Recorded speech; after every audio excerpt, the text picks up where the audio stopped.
برتن کو خالی لے کے ٹکرے مارتے پھر رہے ہیں، ہم اپنی اولاد کو کیا دیں گے؟ اور حضرات لمحہ فکریہ ہے، اگر آج ہم نے اپنی اولاد کی تربیت نہ کی تو پھر یہ مت سوچیے گا جس اولاد کے متعلق میرے اور آپ کے پیر و مرشد جناب محمد صلی اللہ علیہ وسلم نے فرمایا تھا نا کہ انسان کے مرنے کے بعد اس کے لیے صدقہ جاریہ ہے۔ آقا علیہ السلام نے فرمایا اذا مات الانسان انقطع عنہ عمله الا من ثلاث، انسان مر جاتا ہے سارے کے سارے عمل منقطع ہو جاتے ہیں، کنارہ ہو جاتا ہے۔ یوں سمجھ لیں فون کر رہے ہیں، سگنل آؤٹ ہو گیا، کال بند ہوتا ہے کہ نہیں؟ وائی فائی کنیکٹ ہے، لائٹ چلی گئی، وائی فائی بند، سب کچھ بند۔ انسان مر گیا، اب اس سے نیکی اور بدی والا عمل جو ہے جو وہ کرتا رہا ہے منقطع ہو گئے، کٹ آف ہو گیا یہ۔ اب نبی علیہ السلام نے فرمایا 3 عمل ایسے ہیں کہ انسان مر کے قبر میں چلا گیا لیکن اس کے مرنے کے بعد بھی وہ 3 عمل اس کے لیے اجر و ثواب کا باعث بنتے رہیں گے۔ ان میں ایک عمل او ولد صالح یدعو لہ، نیک اولاد جو اپنے فوت شدہ والدین کے لیے دعا کرے، اللہ احکم الحاکمین ان کی دعا کو قبول کر کے والدین کی مغفرت کا ذریعہ بنا دے گا۔ لیکن یہ نیک اولاد کب بنے گی؟ جب اس کے پاس ایم اے، ایم فل اور دنیاوی ساری ڈگریاں موجود ہوں لیکن دین کا ککھ بھی پتہ نہیں ہو، تب جا کے حاصل ہوگی؟ یا تب حاصل ہوگی کہ جب اس دنیا کے ساتھ ساتھ برابر برابر رکھتے ہوئے اس نے اس کو دین بھی عطا کیا ہے۔ حضرات ایک مثال آپ لوگوں نے پہلے بھی میرے منہ سے سنی ہوگی، استاد محترم بتایا کرتے تھے کہ والد صاحب نے اپنے بیٹے پر اپنی ساری کی ساری رقم نچھاور کر دی، اتنا پیسہ روپیہ لگا دیا، بچے نے پاکستان کے اندر رہتے ہوئے اچھی خاصی تعلیم حاصل کی، پھر اس نے سوچا کہ اور پاکستان میں کیا ہے، یہاں پہ تو غربت ہے، یہاں پہ تو نوکری نہیں ملتی، یہاں پہ کوئی تعلیم کی ویلیو ہی نہیں ہے، ڈگری کی کوئی ویلیو ہی نہیں ہے، ایسا کرتا ہوں باہر جاتا ہوں، کوئی 2-4 کورس کرتا ہوں، پھر آؤں گا، پھر ویلیو بن جائے گی۔ بیٹا باہر چلا گیا پڑھنے کے لیے، باپ کی طبیعت خراب ہو گئی، فون کر کے کہتا بیٹا طبیعت بڑی خراب ہے، دل بڑا اداس ہے، ایسا کر 2-4 دن کی چھٹی لے کے آ جا، مجھے مل جا۔ ابا جان بس 2-3 دن کا کورس رہ گیا ہے، اس کے بعد ڈگری مل جائے گی، میں واپس آنے ہی والا ہوں، پریشان نہ ہوں، حوصلہ رکھیں، کچھ نہیں ہوتا۔ باپ کو تسلیاں دی ہیں، 2 دن باپ فوت ہو گیا، 3 دن بچے کو ڈگری مل گئی۔ اب بیٹا آیا ہے، باپ کی میت سامنے، اندازہ کیجئے گا ہم چاہتے ہیں کہ ہمارے مرنے کے بعد ہماری اولادیں ہمارے لیے صدقہ جاریہ بنے، وہ کب بنے گی؟ اس واقعے سے سبق سیکھیے گا۔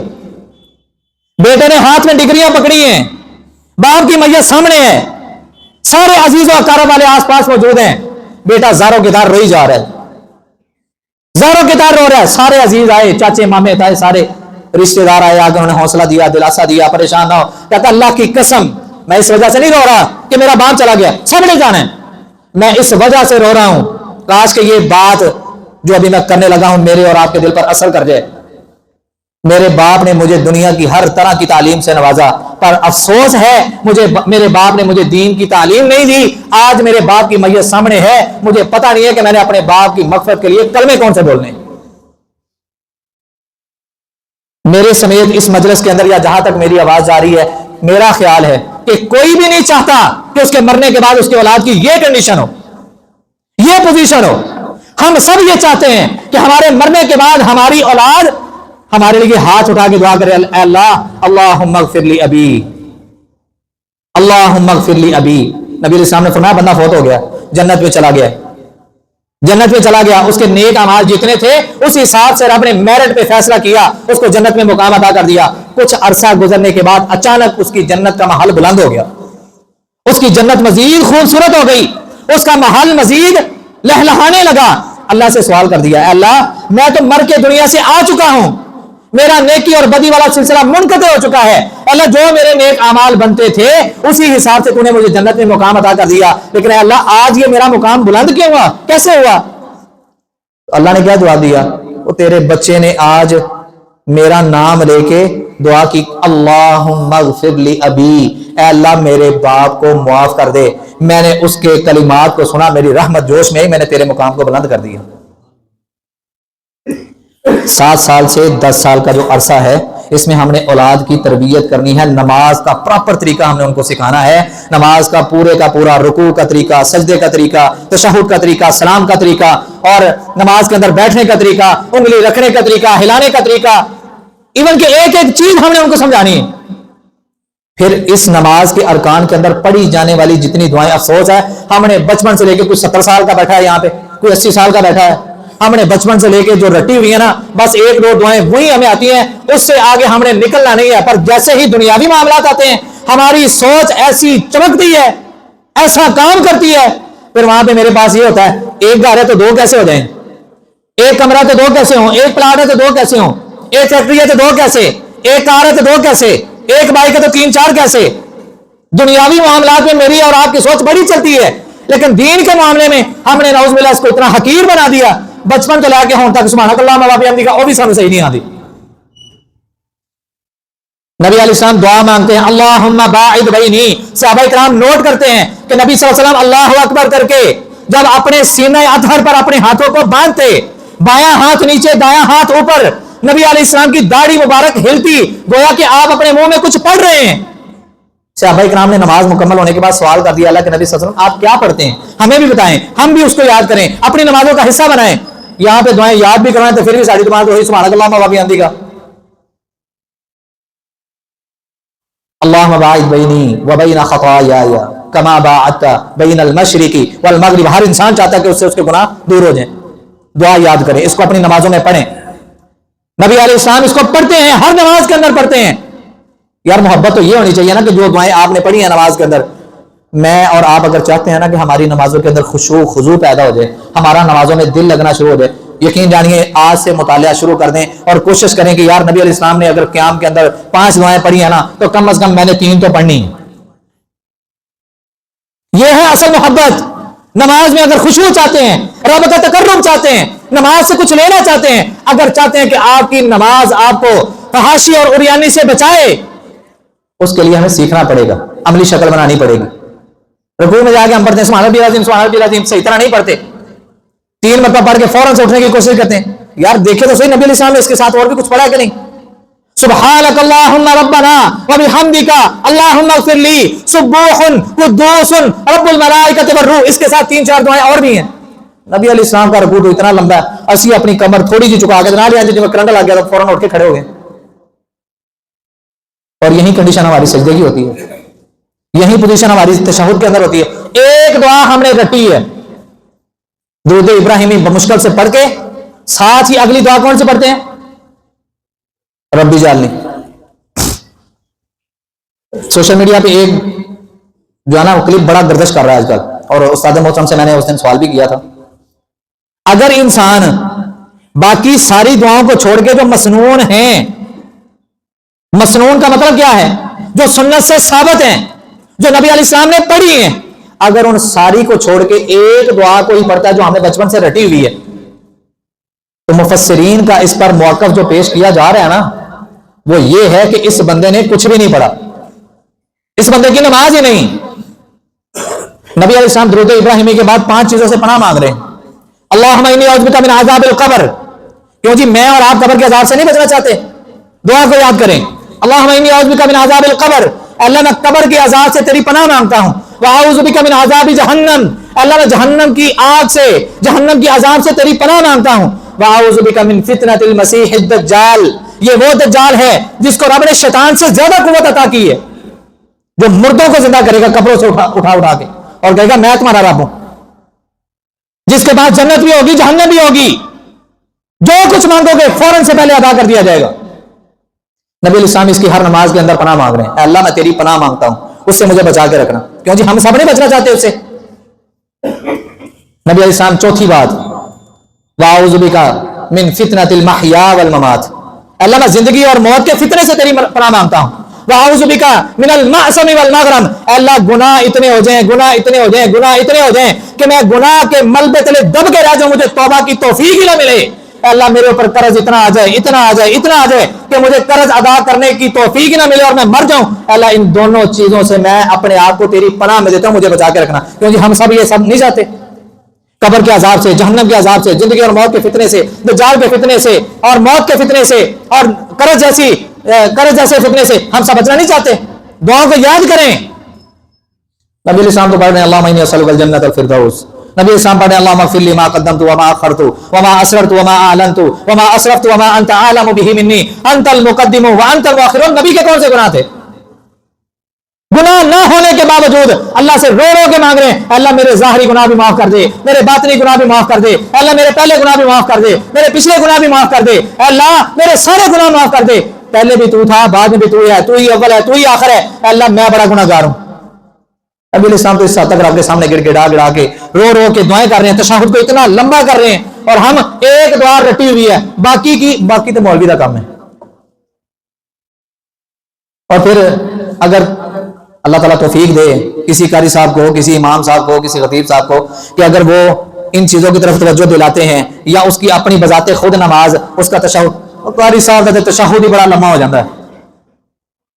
قاری صاحب کا تشہد بڑا لمبا, قاری صاحب کا تشہد لمبا ہوا, اللہ کے بندے وہاں پہ تیرے ذہن میں یہ بات کیوں نہیں آئی کہ قاری صاحب آپ کون کون سی دعائیں پڑھتے ذرا مجھے بھی بتائیں, میں آپ کے پاس بیٹھتا ہوں 5 منٹ 10 منٹ آدھا گھنٹہ دیتا ہوں, آپ یہ دعائیں مجھے بھی یاد کروائیں تاکہ میری نماز بھی بہتر ہو جائے. یہ سوچ کیوں نہیں آتی ہمیں؟ تو حضرات اگلی بات ہم نے پڑھی تھی, نبی علیہ السلام نے فرمایا اپنی اولاد کو جب وہ 10 سال کے ہو جائیں ان کے بستروں کو الگ کر دو, ان کے بستروں کو الگ کر دو. حضرات آج جو مین بات کرنے والی تھی وہ یہ ہے, نبی علیہ السلام نے فرمایا جب تمہارا بچہ 10 سال کا ہو جائے, جس کے متعلق قرآن نے فرمایا نا والذین یقولون ربنا ھب لنا من ازواجنا وذریاتنا قرۃ اعین, ایمان والے بندے ہاتھ اٹھا اٹھا کے رب سے دعا کرتے ہیں اللہ ہمیں ہماری بیویوں سے, ہمیں ہماری اولاد سے آنکھوں کی ٹھنڈک عطا فرما, مطلب ہماری اولاد کو نیک بنا. رب اجعلنی مقیم الصلاۃ ومن ذریتی کا مطلب کیا ہے؟ کس کی دعا ہے یہ؟ ابراہیم علیہ السلام کی, کہ اللہ مجھے بھی میری اولاد کو بھی نماز قائم کرنے والا بنا. دعا کیا کریں اللہ مجھے بھی نیک بنا دے, میری بیوی کو بھی نیک بنا دے, میری اولاد کو بھی نیک بنا دے. ربنا ھب لنا من ازواجنا وذریاتنا قرۃ اعین واجعلنا للمتقین اماما. اللہ کی قسم ہے منبر رسول پہ کھڑا ہوں, اس کائنات کے اندر ماں باپ جیسا رشتہ ہو ہی نہیں سکتا. اس کائنات کے اندر ماں باپ کا نعم البدل ہے ہی کوئی نہیں. واحد ایک باپ ایسی ہستی ہے, واحد باپ ایک ایسی ہستی ہے کہ جو یہ چاہتا ہے کہ میرا بیٹا وہاں تک پہنچ جائے جہاں تک میں بھی نہیں پہنچ سکا. کسی کہنے والے نے کہا نا کہ باپ نے اپنے بیٹے کو اپنے کندھوں پر کیوں بٹھایا ہوتا ہے؟ کیوں بٹھایا ہوتا ہے؟ سبق یہاں پہ یہ ہے کہ اے میرے بیٹے تو میرے کندھوں پہ بیٹھ کے اونچا ہو گیا ہے, اب میری نگاہیں جہاں تک کام نہیں نہ کر رہی تیری نگاہیں وہاں تک کام کریں گی. باپ اور ماں یہ ایسا واحد رشتہ ہے کہ جس جیسا اخلاص کسی اور رشتے میں ہو ہی نہیں سکتا. یہ وہ عظیم ہستیاں ہیں جو اپنے آپ کو اولاد کے لیے قربان تک کر دیتی ہیں اور اولاد کا مستقبل بہتر بنانے کے لیے ہر قربانی دینے کے لیے تیار ہیں. حضرت نبی علیہ السلام نے فرمایا جب تمہارا بچہ یا بچی 10 سال کے ہو جائیں ان کو دین کی تعلیم دو. آج ہمیں بچہ 4 سال کا ہوتا ہے, ابھی اس کو پوٹی کبھی صحیح طرح سے بتانا نہیں آتا, چھچو کبھی صحیح طرح بتانا نہیں آتا. ہمیں یہ فکر تو لاحق ہو جاتی ہے کہ بچے کو ہم نے پی جی میں, پریپ میں, نرسری میں, فلاں سکول میں ہم نے داخل کروانا ہے. کاش کہ وہاں پہ تیری اور میری سوچ یہ بھی بن جائے کہ ہم نے اپنی اولاد کو دین بھی دینا ہے. جب ماں باپ کے منہ سے یہ دعائیہ کلمات نکلیں گے نا کہ اللہ ہمیں اپنی بیویوں سے, اپنے بچوں سے اللہ آنکھوں کی ٹھنڈک عطا فرما, دلوں کا سکون عطا فرما, وجعلنا للمتقین اماما, انہیں متقین کے امام بنا. جب دعائیں نکلیں گی, جب رب سے تعلق قائم ہوگا, جب رب سے تعلق مضبوط ہوگا, مانگا جائے گا تو رب ضرور عطا کرتا ہے. تو رب کا فیصلہ ہے اجیب دعوت الداعی اذا دعان فلیستجیبوا لی وليؤمنوا بی لعلهم یرشدون. لوگوں مانگو, مجھ سے مانگو, میں تمہیں عطا کروں گا. میرے اوپر ایمان رکھو, یقین رکھو, مانگو تو صحیح اس رب سے. اور اگلی اور آخری بات, 10 سال کا بچہ ہو گیا, اس کو دین کی تعلیم دو, اس کو یہ سکھاؤ جس کے متعلق ہم نے پچھلے جمعے سنا والذین لم یبلغوا الحلم منکم 3 مرات. 3 وقت ایسے ہیں کہ جس میں نبی علیہ الصلوۃ والسلام نے کسی کے گھر میں جانے سے منع فرمایا. حضرات یہ کسی کے گھر میں جانے کی دعوت تو بعد میں ہوگی, پہلے آپ اس کو اپنے گھر سے یہ اصول یاد کروائیں. من قبل صلاۃ الفجر, فجر کی نماز سے پہلے بچے اگر تو نے اپنی ماں یا باپ کے کمرے میں جانا ہے اجازت لے کے جانا ہے. کب؟ من قبل صلاۃ الفجر. یہ گھر سے جب اصول یاد ہوگا, جب یہ تربیت گھر سے ہوگی, جب یہ ضابطہ بچے کی نس نس میں پیوست ہو جائے گا کہ یار میں نے اپنے گھر کے کمرے میں بھی اگر جانا ہے نا تو میں نے اجازت لیے بغیر نہیں جانا. 3 وقت بتا دیے ہیں. من قبل صلاۃ الفجر, فجر سے پہلے, وحین تضعون ثيابكم من الظهيرة ومن بعد صلاۃ العشاء. گرمیوں کا موسم ہوتا ہے، دوپہر کو آرام کرنے کو دل کرتا ہے نا، گرمی کا موسم ہو تو انسان یعنی کہ مرد حضرات ہم اپنی بات ہی کر لیتے ہیں، ہم اپنی قمیضیں اتار کے کلی کے ساتھ لٹکا دیتے ہیں۔ حضرات ایک بات اور یاد رکھیں، اسی بات سے مرد کا مرد سے پردہ ہے، اسی طرح عورت کا عورت سے پردہ ہے۔ اوپر تشریف فرما خواتین ہیں، وہ بھی ذرا توجہ سے میری بات کو سن لیں۔ مردوں کا مردوں سے پردہ ہے، یہ نہیں گرمی لگن رہی تو میں اینے جناب ادھے تو پٹ میرے نظر آنے میں بہت سارے بیٹھ کے جا رہے ہیں، شرم نہیں آتی؟ یہ تیرا سطر ہے، چھپانے کی جگہ ہے، ڈھکنے کی جگہ ہے، سر عام تو نبی علیہ السلام کے حکم کی نافرمانیاں کرتا پھر رہا ہے، تجھے شرم نہیں آتی؟ رب کے عذاب سے ڈر نہیں لگتا؟ اور اسی طرح خواتین ہیں، خواتین کے سر کے بال سے لے کے پاؤں کے ناخن تک ایک عورت کا دوسری عورت سے پورے کا پورا پردہ ہے۔ آج پتہ نہیں کیا کچھ نکل آیا، فطرت کے اندر کچھ چیزیں ہیں نا جسم کی صفائی کے حوالے سے، آج باقاعدہ بیوٹی پارلر نکل رہے ہیں، وہاں پہ عورتیں جا کے اپنے، اللہ معاف کرے مجھے لفظ کہتے ہوئے شرم آتی ہے، جب 10 سال کی عمر میں تو نے اپنی بچی کو، اپنے بچے کو دین کی تعلیم سے نوازا ہوگا، اس کو بتایا ہوگا، اللہ کی قسم اس طرح کے سکینڈل نظر نہیں آئیں گے، اس طرح کے سکینڈل نہیں بنیں گے۔ 10 سال کی عمر میں ان کی تربیت کریں، دوپہر کا وقت ہے، فجر سے پہلے کا وقت ہے، وَمِن بَعْدِ صَلَاةِ الْعِشَاءِ، عشاء کی نماز کے بعد اپنے کمرے میں، اپنی ماں یا باپ کے کمرے میں بھی اگر جانا ہے نا تو اجازت لیے بغیر نہیں جانا، اور یہی اصول اس کو یاد کروائیں، کسی کے گھر میں جانا ہے ان 3 وقتوں میں نبی علیہ السلام نے منع فرمایا ہے، اس کے بعد بھی اگر جانا ہے تو اجازت لے کے جانا ہے، یہ اصول، یہ ضابطہ، یہ قانون یاد کروائیں۔ آخری بات، نبی علیہ السلام نے فرمایا مَن وُلِدَ لَهُ وَلَدٌ فَلْيُحْسِنْ اسْمَهُ، جس کو اللہ تعالیٰ کوئی بچی یا بچہ عطا کرے فَلْيُحْسِنْ اسْمَهُ، اس کو چاہیے کہ وہ اس کا اچھا نام رکھے۔ آج بچہ بھی دنیا میں نہیں آتا، ماں باپ کی خوشی کی انتہا ہوتی ہے، آپس میں بیٹھ کے میاں بیوی ڈسکس کر رہے ہوتے ہیں کہ اگر بچہ ہوا تو کیا نام رکھیں گے، بچی ہوئی تو کیا نام رکھیں گے۔ سوچ اچھی ہے، لیکن اچھی سوچ کے ساتھ مزید اگر 4 چاند لگ جائے نا، وہاں پہ اگر نبی علیہ السلام کی حدیث ہمیں یاد ہو، لیکن یہ تب یاد ہوگی کہ جب ماں باپ نے ان کی تربیت کی ہوگی دین کے مطابق، وگرنہ آج کل ہماری تربیت تو پاکستانی ڈرامے کر رہے ہیں نا، پاکستانی ایکٹرز کر رہی ہیں جو سارا سال فحاشی اریانی کے اڈے سے جا کے بیٹھی ہوتی ہیں، اپنے جسم کی نمائش کر کے پیسوں کو بٹورنے والی، اور رمضان میں رمضان ٹرانسمیشن ہو رہی ہے جی، ہوتا کہ نہیں ایسے؟ اور ہم ایسے عقل کے اندھے، ہمیں بھی نہیں پتا، صبح صبح واقعی ہم لگا کے بیٹھے ہوتے ہیں اور دین سیکھ لیتے ہیں اس سے جس نے پورا سال دین کے ایک رکن پر بھی عمل نہیں کیا بلکہ دین کی دھجیاں اڑائی ہیں، اس سے ہم دین سیکھ رہے ہوتے ہیں، اس سے ہم رمضان کی تربیت سیکھ رہے ہوتے ہیں، اس سے سیر و افطار کا شیڈول سیکھ رہے ہوتے ہیں۔ نبی علیہ السلام نے فرمایا فَلْيُحْسِنْ اسْمَهُ، اس کا اچھا نام رکھے، وَأَدَبَهُ، اور اس کا اچھا ادب کرے۔ اگر اللہ بیٹا دے نا تو اس کا نام نبیوں کے نام پہ نام رکھنا ہے۔ پر اچھے آج کل میں سلمان خان رکھاں گا، عامر خان رکھاں گا، شاہ رخ خان رکھاں گا، فلانا رکھاں گا، فلاں ڈرامے باز، فلاں ایکٹر، اس کا نام رکھوں گا، ڈوب کے نہیں مر جاتا تو۔ رب نے تجھے کتنا خوبصورت بیٹا عطا کیا ہے، تو مسلمان ہے، یہ وہ مسلمان ہے جنہیں دیکھ کے شرمائے یہود۔ تیرے نبی کا، اگر تجھے نبی سے سچی محبت ہے نا تو تیرے نبی کا میٹھا سا فرمان یہ ہے کہ انبیاء کے نام کے ناموں پر اپنے بیٹے کا نام رکھو۔ اور نبی علیہ السلام نے 2 بڑے خوبصورت ناموں کا ذکر کیا، صحیح بخاری کے اندر روایت موجود ہے، یہاں پہ میرے ایک دوست ابھی آئے ہیں، انہوں نے اسی حدیث پر عمل کرتے ہوئے سوچا ہوا تھا کہ یار اللہ نے مجھے اگر بیٹا دیا نا تو اس کا نام کیا رکھوں گا؟ عبداللہ، یا دوسرا نام عبد الرحمن۔ یہ 2 نام اللہ کو بڑے پیارے، کہتے میں نے سوچا ہوا تھا تو اللہ تعالیٰ نے میری سوچ کو پھر کئی چاند لگائے، حرم کے اندر بیٹھے ہوئے ان کے بھائی، انہوں نے اپنے وہاں پہ امام حرم ان سے پوچھا، انہوں نے کہا یار عبداللہ نام رکھ لو، عبد الرحمن نام رکھ لو۔ جب آپ کی سوچ اچھی ہوگی تو اللہ تعالیٰ آپ کو کئی مرتبے عطا کرے گا۔ فرمایا جس نے اپنے بیٹے کا اچھا نام رکھا اور اس کی اچھی تربیت کی، فَإِذَا بَلَغَ فَلْيُزَوِّجْهُ، جب بچہ یا بچی بالغ ہو جائیں اس کا نکاح کر دے۔ کس کو تاکید کی جا رہی ہے؟ کس کو تاکید کی جا رہی ہے؟ غور کیجئے گا۔ آج ہم کہتے ہیں نہیں جی ہلے تے اپنے پیروں سے نہیں کھلوتا، تو جدوں تک اسی سوچا نا کہ انہیں پیروں سے کھلونا بیچارہ کھلون دے قابل نہیں رہتا، اس سے پہلے وہ کیا کچھ کر گیا ہے کبھی باپ نے اس کے بارے میں سوچا نہیں۔ نبی علیہ السلام فرما رہے فَإِذَا بَلَغَ جب بچہ بالغ ہو جائے فَلْيُزَوِّجْ اس کا نکاح کرو وَإِن بَلَغَ وَلَمْ يُزَوِّجْ اگر وہ بلوغت کو نہیں پہنچا تو اس کا نکاح نہ کرو. اگر بلوغت کو پہنچ گیا تم اس کا نکاح نہیں کر رہے. فَأَصَابَ إِثْمًا فَإِنَّمَا إِثْمُهُ عَلَىٰ أَبِيهِ جو وہ گناہ کرے گا سارے کے سارے گناہ کا ذمہ دار اس کا باپ ہے. ہاں جی سمجھ آ رہی ہے کہ نبی علیہ السلام نے ہمیں اولاد کی تربیت کے اصول بیان کیے.